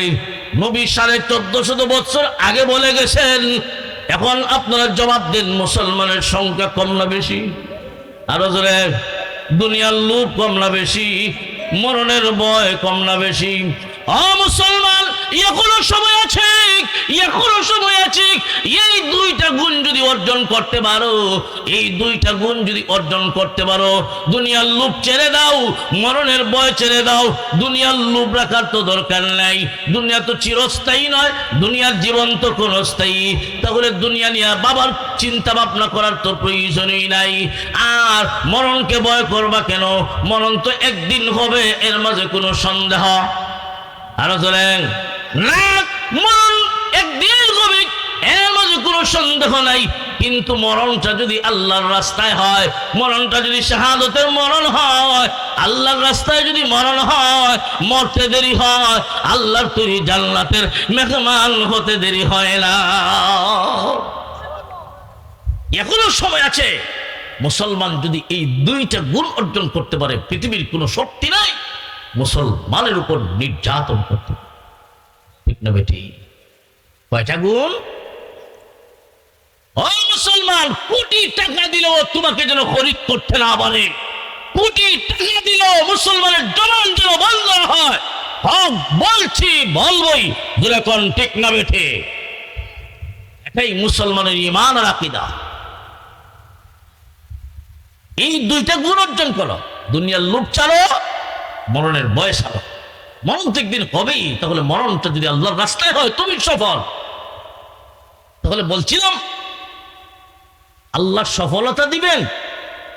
এর 2 নম্বর অর্থ বলেছিলাম যে এই দুনিয়ায় আল্লাহ বেঈমান কাফেরের মোকাবেলায় তোমাদেরকে বিজয় দিবেন, বিজয়। সুবহানাল্লাহ। তুফলিহুনের দ্বিতীয় প্রথম অর্থ বলেছিলাম আল্লাহ দুনিয়ার ক্ষণস্থায়ী জীবন শান্তির বানায় দিবেন। 2 নম্বর বেঈমান কাফেরের মোকাবেলায় তোমরা বিজয়ী হইবা। 3 নম্বর 2টা চক্ষু যেদিন বন্ধ হয়ে যাবে, এই পৃথিবীর থেকে যেদিন বিদায় হবে, মরতে দেরি হবে, আল্লাহর তৈরি জান্নাতের মেহমান হতে দেরি হবে। এই হলো তুফলিহুনের 3টা ব্যাখ্যা। 3টা পুরস্কার, ছোট না বড়? আমরা বুঝেছে তো? আরো জোরে, এই 3টা পুরস্কার আমরা চাই কিনা? কারা কারা চাই হাতটা উঠান। আল্লাহ তুমি কবুল করো, আল্লাহ তুমি কবুল করো, আল্লাহ তুমি কবুল করো। আল্লাহ বলেন 3টা পুরস্কার দিমো, বিনা শর্তে নয়, শর্ত আছে। 3টা পুরস্কার দিমো, দিতাম না এমন না, 3টা পুরস্কার দিমো বিনা শর্তে, না শর্ত আছে। ইয়া আইয়ুহাল্লাযীনা আমানুত্তাকুল্লাহ ওয়াবতাগু ইলাইহিল ওয়াসিলা ওয়াজাহিদু ফি সাবিলিহি লাআল্লাকুম তুফলিহুন। আল্লাহ পাক রব্বুল আলামিন বলেন, হে দুনিয়ার বিশ্বাসীরা, হে দুনিয়ার ঈমানওয়ালারা, আমি আল্লাহ তোমাদেরকে 3টা সবক দিলাম, 3টা আদেশ করলাম, 3টা নির্দেশ দিলাম। এই 3টা সবক মানিয়া, 3টা আদেশ মানিয়াও, 3টা নির্দেশ মানিয়া যদি দুনিয়ার জীবন চালাও, আমি আল্লাহ তোমাদেরকে সফলতা দান করব। সফলতার অর্থ, একটা অর্থ হলো এই দুনিয়াতে যতদিন তুমি থাকবা আমি আল্লাহ সুখময় শান্তির জীবন তোমাকে দিব। 2 নাম্বার বেঈমান কাফেরের মোকাবেলায় তোমাকে আমি তোমাদেরকে বিজয় দান করব। 3 নাম্বার এই পৃথিবী থেকে যেদিন বিদায় হয়ে যাবে আমি আল্লাহ তোমাকে জান্নাত দান করব। এটা হলো তুফলিহুনের 3টা অর্থ। ও মুমিন মুসলমানেরা, আমি আল্লাহর দেওয়া 3টা সবক মানলে আমি আল্লাহ তোমাদেরকে এই 3টা পুরস্কার দিব। এই 3টা সবক মানিয়া যারাই দুনিয়ার জীবন চালাবে, এই 3টা সবক হলো শর্ত। 1 নম্বর সবক ইত্তাকুল্লাহ। ও দুনিয়ার ঈমানওয়ালারা, আল্লাহকে ভয় করো, আল্লাহকে ভয় করো, আল্লাহকে ভয় করো। আমরা ভয় করব কাকে? আরো জোরে, আমরা ভয় করি কাকে? আমরা আল্লাহকে ভয় করি, কথাটা আমাদের মুখেই আসে, কাজে নাই, ঠিক না বেঠিক? আল্লাহ কোরআনে অন্য আয়াতে বলেন, ইয়া আইয়ুহাল্লাযীনা আমানুত্তাকুল্লাহা হাক্কা তুকাতিহি। ও ঈমানওয়ালারা, আমি আল্লাহকে ভয় করো। ভয় করার মতো, ভয় করার মতো ভয় কাকে বলে? মুফাসসিরিনে কেরাম তাফসীরের কিতাবে লেখেন, ভয় করার মতো ভয় হলো একটা মুমিন মুখে যেমন ভাবে দাবি করে আমি আল্লাহকে ভয় করি, আমি আল্লাহকে ভয় করি, এই কথাটা কাজের মাধ্যমে প্রমাণ করানো। কাজ দেখলেই যেন বোঝা যায়, কাজটা দেখলেই যেন বোঝা যায় এটা একজন মুত্তাকির কাজ, তাকওয়াওয়ালার কাজ। কিন্তু আমরা এমন মুমিন, আমাদের কাজ মাঝে মাঝে এমন কাজ শয়তানও হইল, ঠিক না বেটি? মুমিনের এমন কাজও আছে শয়তান হইল। ফজরের নামাজ পড়ছে মসজিদে জামাতের সাথে শীতের রাতে, মুরব্বী মানুষ, এরপরে বাসাতে এসে আয়া কুদাল কাঁদে নিয়ে হাওড়ে গেছে। একদল মানুষের অভ্যাসই দেখবেন হজ করে আইলো কামায় না, জমির আইল কাটা আছে না নাই? হজরের নামাজ আগের কাতের হজরের নামাজটা হইরে হরে কসুরির ল্যাংটি বাইন দেয়া তখন আইল কাটতেছে। আইল কাটতে কাটতে ওনার অভ্যাস এমন, 5 বছর আগে 1 কেয়ার, বা আপনারা কেয়ার না কাটা বলেন, 1 কেয়ার জমি কিন্তু 5 বছর আগে, কিন্তু 5 বছর পরে মাপ দিয়ে দেখা যায় 100 হেক্টর হয়ে গেছে। এমন আল্লাহওয়ালা বুজুর্গ এই দুনিয়াত নাই। তো শয়তানের দূর থেকে আসে, এই বেটা আলি ফজর নামাজটা হয়ে গেছো, হ্যাঁ ফজরের নামাজটা হয়ে এলে এরপরে তোর দ্বারা এমন কাজ। ওই আইল কাদার দেখলেই বোঝা যায় এটা কোনো তাকওয়াওয়ালার কাজ হতে পারে না। ঠিক নবে ঠিক, যারা আল্লাহকে ভয় করে তারা কোনোদিন অন্যের জমি আইল করতে পারে না। যারা আল্লাহকে ভয় করে তারা কোনোদিন অন্যের জমি জবরদখল করতে পারে না। যারা আল্লাহকে ভয় করে তারা কোনোদিন সুদ ঘুষ খাইতে পারে না। যারা আল্লাহকে ভয় করে তারা কোনোদিন অন্যায়ভাবে জুলুম অত্যাচার করতে পারে না। যারা আল্লাহকে ভয় করে তারা কোনোদিন দুর্বলের উপর আক্রমণ করতে পারে না।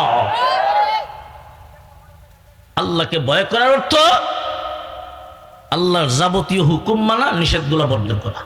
সংক্ষেপে কথা, আমিরুল মুমিনিন হযরত ওমর ইবনে খাত্তাব রাদিয়াল্লাহু আনহু, ওনার পার্লামেন্টে, উমরের পার্লামেন্ট, মসজিদে নববীর মিম্বর, জুড়ে করেন আল্লাহু আকবার। নবী সাহাবীদের সামনে তাকওয়া নিয়ে আলোচনা করতেছে, আল্লাহর ভয় নিয়ে আলোচনা করতেছে। যেই সংসদে আল্লাহর ভয় নিয়ে আলোচনা হইব, এই সংসদটা কি আমরা দেশের সংসদের মতো?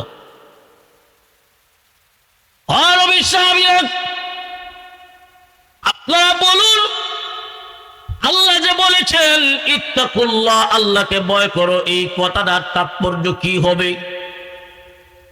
হযরত উমর এক সাহাবীর নাম ধরে ডাক দিয়েছেন।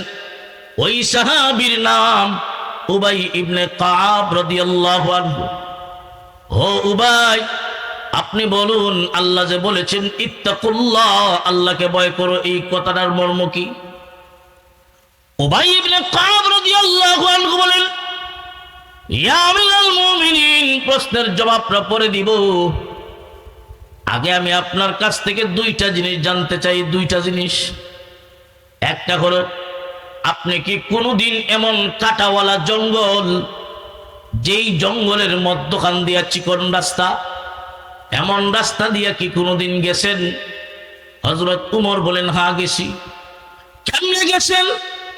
হযরত উমর বলেন, এই রাস্তা দিয়া যখন যাব, প্রথমে কাপড় চোপড়টা খুব ভালো করে গুটায় আনি, এরপরে একটা কদম সামনের দিকে ফেলি, আর আশপাশে পিছনের দিকে তাকায়া দেখি কোনো কাটানি আমার গায়ে লাগছে। এইভাবে একটা কদম সামনে ফেলি, আর পিছনের দিকে তাকায়া দেখি কোনো কাটানি আমার গায়ে লাগছে। এইভাবে সতর্ক অবস্থায় থাকতে থাকতে, সতর্ক তাকিয়া কাটাওয়ালা জঙ্গল আমি অতিক্রম করি। আমিও তো অনেক সময় এমন রাস্তা দিয়া গেছি।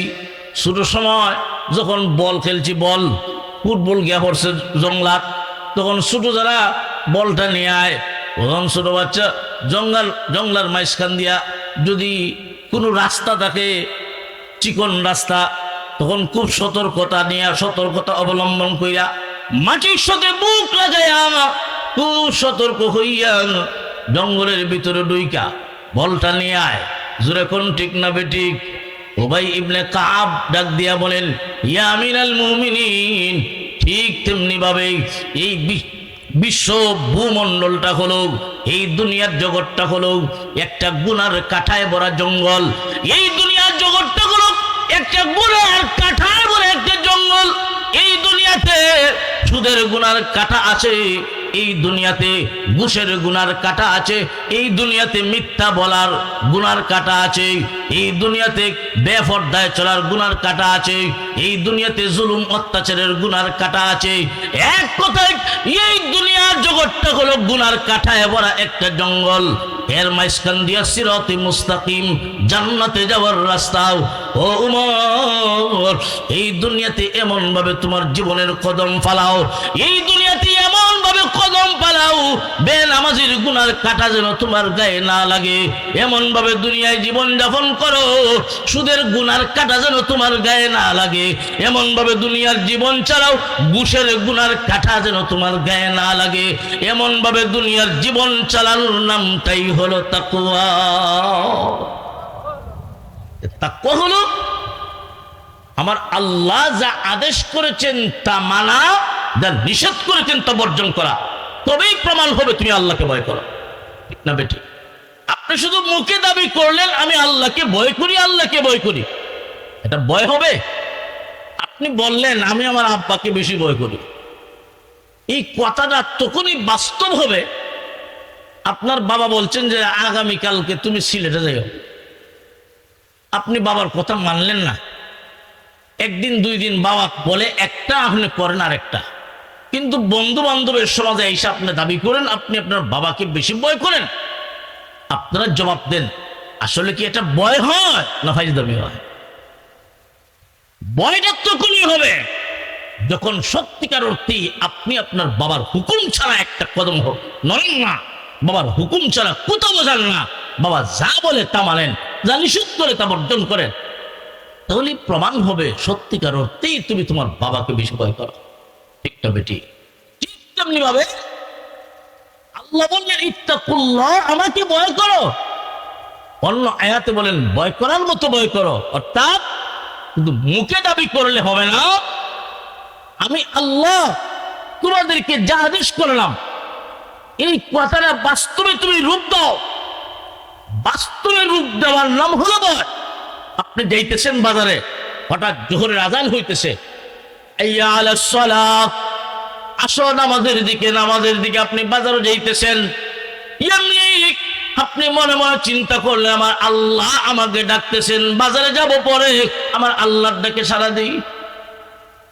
আপনি যদি দেখা যায় আপনার গন্তব্যে যাওয়ার আগে আল্লাহর ডাকে সাড়া দিয়েছেন, তবেই প্রমাণ হবে সত্যিকার অর্থে আপনি আপনার রবকে ভয় করেন। আর যদি দেখা যায় এইদিকে আজান হয়ে আপনি যাইতেছেন বাজারে, আল্লাহ ডাকেন এইদিকে, তুমি যাও এইদিকে, তাহলে জবাব দেন এটা কি ভয় হয়? ভয় হয় না। আল্লাহ বলেন ইত্তাকুল্লাহ, আমি আল্লাহকে ভয় করো, আমি আল্লাহকে ভয় করো। মুমিন, আল্লাহকে ভয় যারা করে এরা কোনোদিন বেনামাজি হতে পারে না। ঠিক না বেঠিক? যারা আল্লাহকে ভয় করে এরা কোনোদিন সুদ খাইতে পারে না। যারা আল্লাহকে ভয় করে এরা কোনোদিন ঘুষ খাইতে পারে না। এরা কোনোদিন বেপরদায় চলতে পারে না। এরা কোনোদিন জুলুম অত্যাচার করতে পারে না। কারণ আল্লাহর ভয় এমন একটা জিনিস তোমাকে সর্বপ্রকার গুনাহ থেকে বাঁচাইয়া রাখবে। ঠিক না বেটি? তাহলে আল্লাহর ভয়টা শুধু মুখে রাখবো না অন্তরে রাখবো? আরো জোরে। শুধু মুখে দাবি করলাম ভয় করি, গুনাহ থেকে বাঁচতে পারবেন না। শুধু মুখে দাবি করলাম আল্লাহকে ভয় করি, আপনি নিজেকে গুনার কাছ থেকে বাঁচায় রাখতে পারবেন না। আল্লাহর ভয়টা থাকতে হবে অন্তরে। মুমিন, একটা মানুষের অন্তরে যখন, অন্তরের ভিতরে যখন আল্লাহর ভয় থাকবে, ওই মানুষটা কোনো কাজ করতে গেলে চিন্তা করবে, আরে আমি যে এই কাজটা করব আমার আল্লাহ পছন্দ করবে কিনা, আমার আল্লাহ পছন্দ করবে কিনা। আল্লাহ যদি পছন্দ করে এই কাজটা করবে, মনে বড় আনন্দ হবে। ঠিক না বেঠিক? আল্লাহ যদি দেখা যায় না করে, আল্লাহর নিষেধ, এই কাজ ওই মুত্তাকি ব্যক্তি করবে না। কারণ যাদের অন্তরে আল্লাহর ভয় আছে ওই লোক আল্লাহর অপছন্দনীয় কাজে কোনোদিন লিপ্ত হতে পারে না। ঠিক না বেটি? আল্লাহকে ভয় করো, ভয় করো, শুধু মুখে নয়, কাজের মাধ্যমে প্রমাণ করাও যে আল্লাহর হুকুম মানলেই ভয় হয়। তখন আল্লাহর হুকুম মানার মাধ্যমে আমি প্রমাণ করবো আমি আল্লাহকে ভয় করি। না বেটি? আল্লাহ যা নিষেধ করছেন এইগুলা বর্জন করার মাধ্যমে আমি প্রমাণ করব আমি আল্লাহকে ভয় করি। ঠিক না বেটি? যে আমি প্রমাণ করতে হবে। তখন একটা মানুষ আল্লাহকে ভয় করনেওয়ালা ব্যক্তির কাজ দেখলেই লোকে বলবে এটা কোনো মুত্তাকি ব্যক্তির কাজ হবে। যেরকম ঠিক না বেটি? ও ভাই, মাঝে মধ্যে আল্লাহকে ভয় করি কথা ঠিক, এর হলো শয়তানে আমরা মানে গুনার দিকে নিয়ে যায়। ঠিক না বেটি? মাঝে মধ্যে ভয় করি এর হলো গুনার কাজে যায়, এমন হয় না? আর আসলে তার একটা কারণ আছে। খুব মনোযোগ দিয়ে কথাটা বুঝবেন। একটা মানুষের বডিতে দুইটা শক্তি কাজ করে। কয়টা শক্তি? একটা হচ্ছে দেহের শক্তি আর একটা হলো আত্মার শক্তি। একটা হচ্ছে দেহের শক্তি আর একটা আত্মার শক্তি। এই দেহ ঠিক রাখার জন্যে আল্লাহ পাক রব্বুল আলামিন দেহের খাদ্য জাত তৈরি করেন সব মাটি থেকে উৎপন্ন করেন, ঠিক না বেটি? মাটি থেকে উৎপন্ন বস্তু আমি খাই, আমার দেহটা ঠিক রাখি। দেহ ঠিক রাখার জন্য দৈনিক কয় বেলা খাইন? কোনো কমতি হয়? এক বেলা যদি না খাইন মেজাজ ঠিক থাকে না, ঠিক না বেটি? আর 3 বেলা যদি না খাইন মেজাজ আসমানও যায়, ঠিক না বেটি? তাহলে আমি আমার দেহের শক্তি ঠিক রাখার জন্য দৈনিক 3 বেলা খাবার গ্রহণ করি, এটা কোনো বেশ কম করি না। যার কারণে আজকে আমার দেহটা দুর্বল না সবল? আরো জোরে এখন আসেন, আত্মা। আত্মা আত্মা পাঠাইছেন আল্লাহ লৌহে মাহফুজ থেকে, জোরে কন্যা সুবহানাল্লাহ। মায়ের পেটের ভিতরে মানুষের বডি যখন তৈরি হয়ে যায় 6 মাস বয়সে আল্লাহ লৌহে মাহফুজ থেকে রূহ দান করেন। ওই আত্মা পাঠাইছেন আল্লাহ লৌহে মাহফুজ থেকে, আত্মার খাদ্য পাঠাইছেন আল্লাহ লৌহে মাহফুজ থেকে, জোরে কন্যা সুবহানাল্লাহ। আত্মা পাঠাইছেন লৌহে মাহফুজ থেকে, আত্মার খাদ্য পাঠাইছেন লৌহে মাহফুজ থেকে। আত্মার খাদ্য হলো কোরআন, আত্মার খাদ্য হলো যিকরুল্লাহ, আত্মার খাদ্য হলো নেক আমল। আল্লাহ পাক রব্বুল আলামিন আত্মাকে শক্তিশালী বানানোর জন্য আত্মার খাদ্য পাঠাইছেন লৌহে মাহফুজ থেকে। আজকে আপনি আমি আত্মার খাদ্য ঠিক মতো দেই না, যার কারণে আমার আত্মা সবল না দুর্বল? আরো জোরে, দুনিয়াবাসী দেহের খাদ্য দৈনিক 3 বেলা দেই, যার কারণে আমার দেহটা সবল। আর আত্মার খাদ্য ঠিক মতে আমি দেই না, ঠিক মতে নেক আমল করি না, ঠিক মতে আল্লাহর জিকির করি না। এই জন্যে আমার আত্মারা আজকে সবল নয়, আমার আত্মারা দুর্বল। একটা মানুষ যখন গুনার কাজের দিকে নিয়ে যায় এটা দেহের চাহিদা, একটা মানুষ জিনার কাজের দিকে যায় দেহের চাহিদা, কিন্তু তার ভিতরে ঈমান থাকার কারণে দেখবেন একবার হইল গড়ির কাটার মতো বাধা দেয়, অমুমিন যাইস না, এমন কাজের দিকে যাইস না, এমন গর্হিত কাজের দিকে যাইস না, এমন নাফাক কাজের দিকে যাইস না। আল্লাহ দেখতেছেন, আল্লাহ দেখতেছেন। এইভাবে একবার হইলেও দেখবেন অন্তরে বাধা দেয়, একবার হইলেও মুমিনের অন্তরে বাধা দেয়। ও মুসলমান, আপনি যখন দেহের চাহিদায় গুনার কাজের দিকে যাবেন মাঝে মাঝে একবার হইলেও অন্তরে বাধা দেয় কিনা? আরো জোরে, অন্তরে বাধা দেয়। যাইস না, দুনিয়ার কেউ তোকে না দেখলেও মহান আল্লাহ তোকে দেখতেছেন। একবার হইল বাধা দেয়, বাধা দিয়াও আমার গুনার কাছ থেকে ফিরাইতে পারে না। কেন পারে না? অমুমিন তোমাকে গুনার কাজের দিকে নিয়ে যায় তোমার সবল দেহ, তোমার দেহটা তো সবল, সবলে নিয়ে যায় গুনার কাজের দিকে, বাধা দেয় তোমার আত্মা দুর্বল, নিয়ে যায় সবলে, বাধা দেয় দুর্বলে। ঠিক না বেটি? কথা বুঝাইতে পারছি না মনে হয়। একটা মানুষ গুনার কাজের দিকে যায় দেহের চাহিদায়, আর বাধা দেয় আত্মা, দেশটা আল্লাহ দেখতেছে। এরপরও যায় কেন? নিয়ে যায় সবলে, বাধা দেয় দুর্বলে। তাহলে দুর্বলে সবলে বাধা দিয়ে পারবো? আরো জোরে, তুমি যদি গুনার কাছ থেকে বাঁচতে চাও, তোমার দেহকে যেমন শক্তিশালী বানাইছো তোমার আত্মাকে শক্তিশালী বানাও। আত্মা শক্তিশালী হবে যিকরুল্লাহর মাধ্যমে, আত্মা শক্তিশালী হবে কোরআন তিলাওয়াতের মাধ্যমে, আত্মা শক্তিশালী হবে নেক আমলের মাধ্যমে। আত্মা যদি শক্তিশালী হয়ে যায় তখন গুনার কাজের দিকে যাবে দূরের কথা, গুনার কাজ দেখলেই অন্তরে ঘৃণা সৃষ্টি হয়ে যাবে। 40 দিন তবলিগ থেকে আওয়ার পরে তখন দেখা যায় নামাজ পড়ে গান হইলে যায় বাধা দিত, অথচ 40 দিন আগে সে নিজে গান গেছে। ঠিক না বেটি? আল্লাহ আমাদের সবাইকে এই দুনিয়াতে যতদিন ডাকেন একটা সবক মানার আমল করার জন্য তৌফিক দান করেন। দুনিয়ার যতদিন থাকি আল্লাহর ভয় নিয়ে যেন থাকতে পারি, আল্লাহর ভয়ে যেন সর্বপ্রকার গুনাহ থেকে বাঁচতে পারি, নেক আমল যেন করতে পারি। আল্লাহ তৌফিক দান করুক। বলুন